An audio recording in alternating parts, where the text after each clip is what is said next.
the developments and the planning of the upcoming Lowcountry Rapid Transit.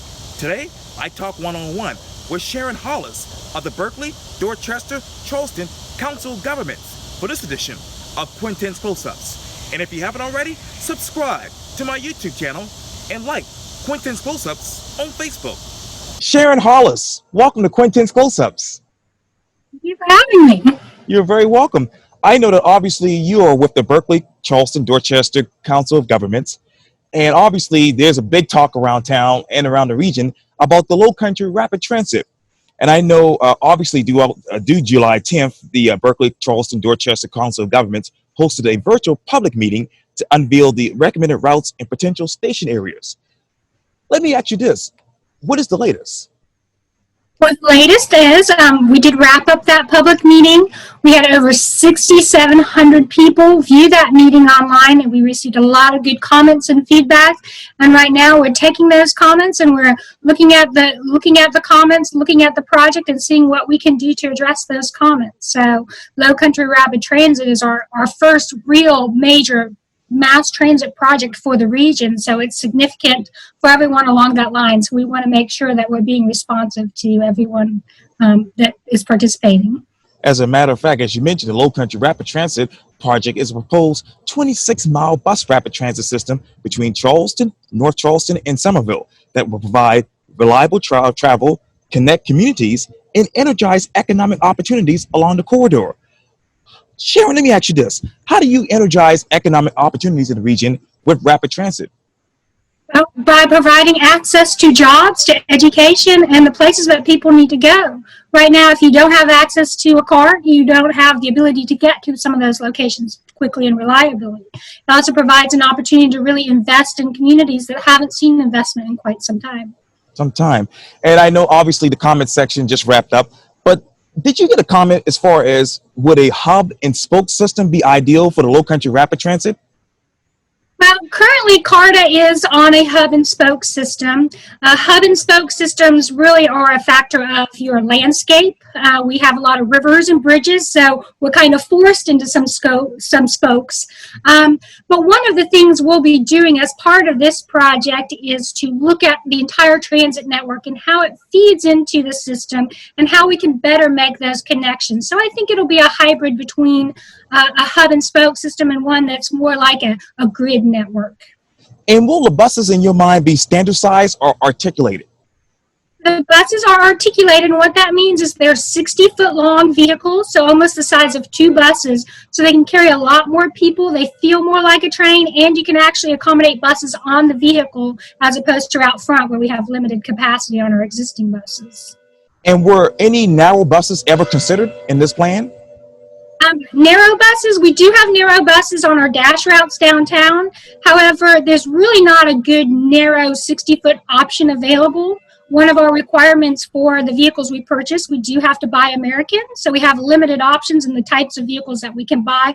So there'll probably be a similar width as the vehicles you see out there today, but one of the advantages of a 60-foot vehicle with that articulation, that little thing in the center that kind of goes back and forth like a musical instrument, it actually gives the bus more turning radius than say a 40-foot vehicle. So we have a little bit more flexibility in places like the peninsula where there's some very tight turns. And what data and research is COG looking at right now as far as supporting, say, medium running buses? Well, we are looking at from Rivers Avenue, from about I-26 to Carter Avenue. We think we can have fully dedicated center medium bus running lanes with the stations in the center. And what that means is that the bus can have some priority over traffic. So it doesn't get caught up in the traffic that spills onto Rivers Avenue when I-26 gets congested. It also provides a safer pedestrian environment because you don't have to cross 10 lanes of traffic. You can cross halfway, have a safe place to rest at the median if you don't make it all the way across. So it provides a lot of options for just easier movement for not only transit, but for those pedestrians along that corridor. And I know this might be a tricky question, Sharon, but will any existing surface streets be used in this route? We, on the Rivers Avenue piece, we'll be centering to the center median, so creating new lanes. But when you look at the peninsula, where we have very limited right-of-way, and I don't think anybody wants us to take a historic building for a bus route.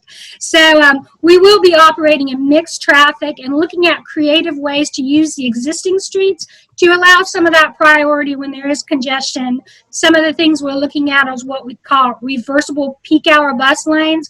So you might be familiar with on the peninsula, there's some streets that during peak hours, the parking goes away and it becomes a road. Well, reversible peak hour bus lanes makes a right turn lane and priority for buses during peak hours. And then during normal peak, it goes back to normal traffic.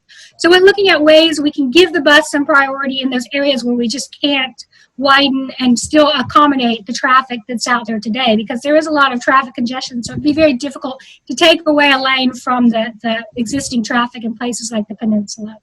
And what will be the ideal total ridership for the Lowcountry Rapid Transit? Will it be weekly? Will it be Saturday and Sundays in the first month, 1 year, or 5 years? Well, our system in terms of transit ridership is very unique because we have a very diverse set of riders. We have the typical 9-to-5 commuters. We have the hospitality workforce that works until 2 a.m.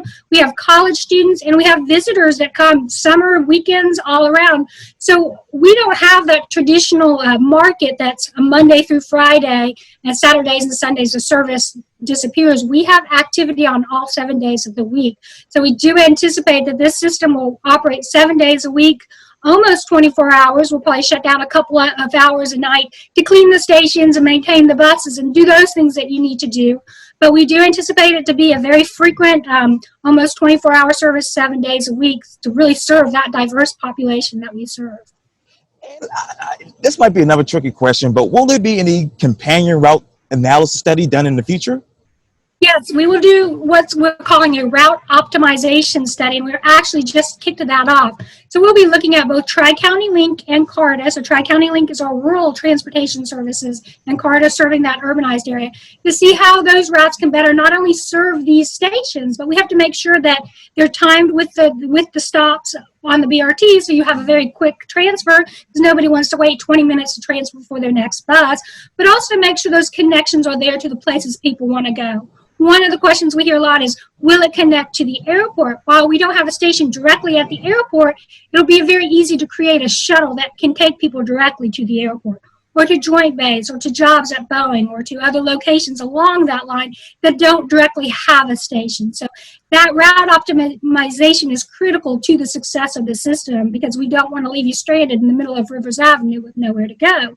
So we will be looking at that. And I know that you all completed phase 1 and entered into the FTA's project development phase of the Capital Investment Grant Program. How much did that phase 1 cost, and how much money is available for this actual program? The phase 1 piece of the project, which started in September of last year and will go until September of next year, makes up that environmental review that we have to do under the National Environmental Policy Act, as well as the engineering. Up to about 30% engineering. So very early engineering, just to understand where the stations are located and what that guideway looks like. Once we get through this phase, then we go in and we finalize all of the design, the permitting that we need to do, and then we go into construction. So it's a 3-phase process. The Charleston County sales tax referendum identified $180 million towards the construction of this project.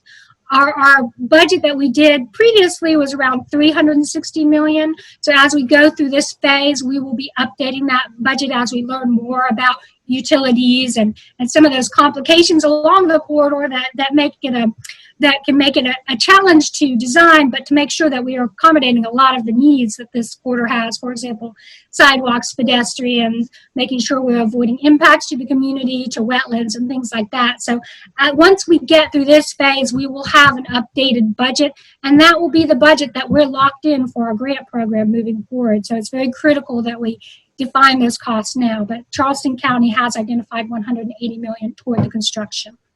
And with the cost of the overall project, Sharon, how much will it be used to build, say, obviously the median, dedicated lanes for the Lowcountry Rapid Transit buses, and how much money will actually be used for the stations?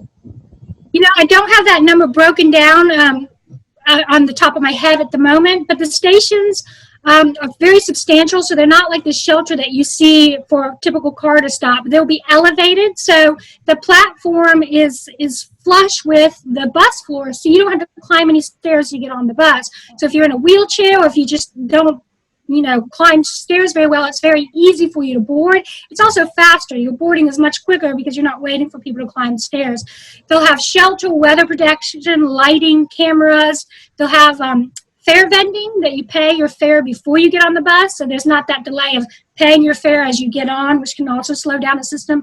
So it really is a substantial investment in that station location, and it creates if you will, a statement or a gateway for that station area. So a lot of times you'll see stations that celebrate whatever community or neighborhood they're in, and there's an opportunity for public art and placemaking as part of that. So that's a critical piece. So we're very early in the station design.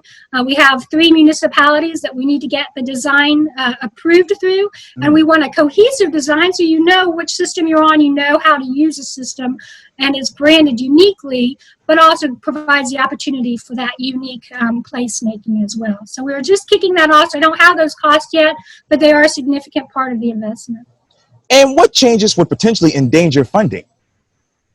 Well, I mean, endangered funding would be if this program through the Federal Transit Administration went away. This is part of what's called a Surface Transportation Authorization Bill. So every 5 years or so, Congress votes on the money that goes to this program. Currently, about $2 billion each year are funded through this program, but it's always up for renewal with every other transportation renewal bill. So they've been very consistent in keeping this program active, but that's one of our biggest risks. But as we go through the process, really making sure we design a project that the community can support, because if the community doesn't support it, then we don't have a project. And this might be another tricky question here, but does any of the funding require dedicated median running buses? Does funding require it? Yes. So okay. the funding, the grant program we're going through requires a minimum of 50% of the entire line must be in dedicated lanes. So that means either median or side running dedicated lanes. Some of the challenges with side running dedicated lanes, where the buses would operate on the outside lanes as opposed to the center, is they can get caught up in right turning cars, and so traffic can get in the way. The center running is more rail-like, so it's more comparable to a light rail system where it has that premium ability to get through. It still allows cars to cross and get to the other side, but we use transit signals to make sure that that's done safely and can keep the buses moving. And I know you talked earlier about obviously the future construction. Who will be responsible for any cost overruns in regards to construction? Well, the local would bear that cost, and so that's why it's critical over the next year that we get our budget pretty locked in, because once we tell the grant program this is how much we want from this program, we're locked in. So any surprises that come along the way, which is not uncommon in Charleston, you never know what you'll find when you start to dig in the ground. So that would be borne locally, or we could also pursue other federal funding opportunities as well. And what in your mind is the construction period for each of the stations? Well, each of the stations, a BRT project is not really you want to build in pieces, because you can't open it until it's complete. So we build the stations and the guideway essentially at the same time. So right now our schedule, we're anticipating late 2023, early 2024 is when the construction would start. And we're looking at 2026 for that completion. So it's about a 2-year construction time frame. It is a 26-mile corridor, a significant road corridor project. Probably one of the longest actual road construction projects in our state. So it is a significant process. So as we start to move forward with the design, one of the things we'll be looking at is how do we tackle a 26-mile construction project all at one time so we can open the system at once. So that's a critical piece of it as well. And I know I might be getting ahead of myself, and I know it's probably too early, but how many of the companies have been bidded for on this particular project? We have not gone through that process yet. So right now, what we have is what's called a design and engineering consultant. That I think we had five or six firms submit for that particular scope, and that scope takes them to 30% design.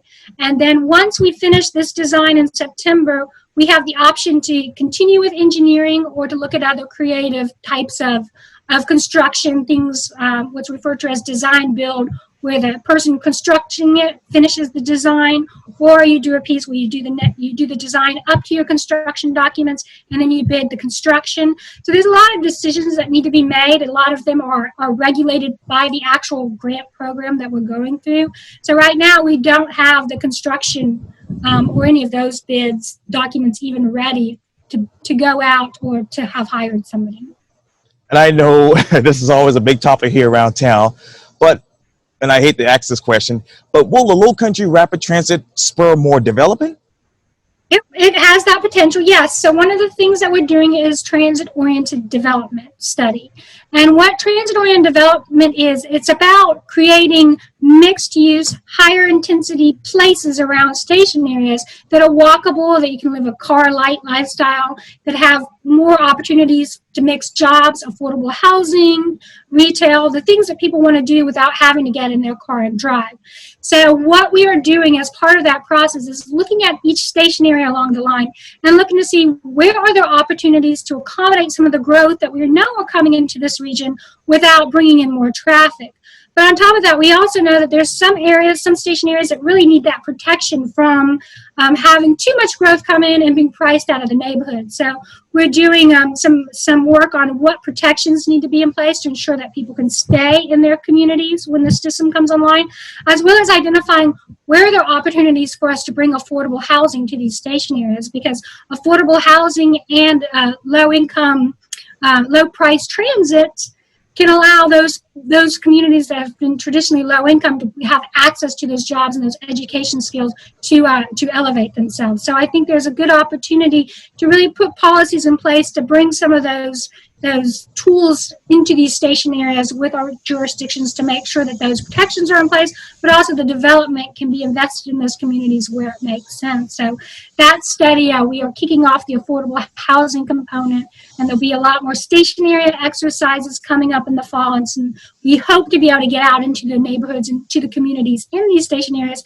and have some workshops and just really have a conversation with those communities to understand what is their vision for the future in their community and what they want to see Lowcountry Rapid Transit bring to their community. And you talk about the transit, what will be the benefits? The benefits, in addition to avoiding congestion on I-26 for those commuters, it will provide that access to jobs. We have just about every education college institution, Trident Tech, Charleston Southern, College of Charleston, MUSC are all on this line. We have every hospital system on this line, from the medical district all the way up to Trident Health. So there's access to medical, there's access to education, and access to jobs. So I think that's the biggest benefit. Is right now the Rivers Avenue corridor, Route 10, is our heaviest utilized transit route. It carries almost 1 million passengers each year, and from Trident Health to downtown, it takes about 90 minutes to make that trip. So if you have any other option, you're probably going to take it. So this will actually provide an option that's much more faster, competitive to a car, and will get you to places you need to go much more safely. And so it brings a lot of benefits to that corridor that just aren't there now. Sharon Hollis, thank you so much for your time. And again, welcome to Quintin's Close-Ups. You're very welcome.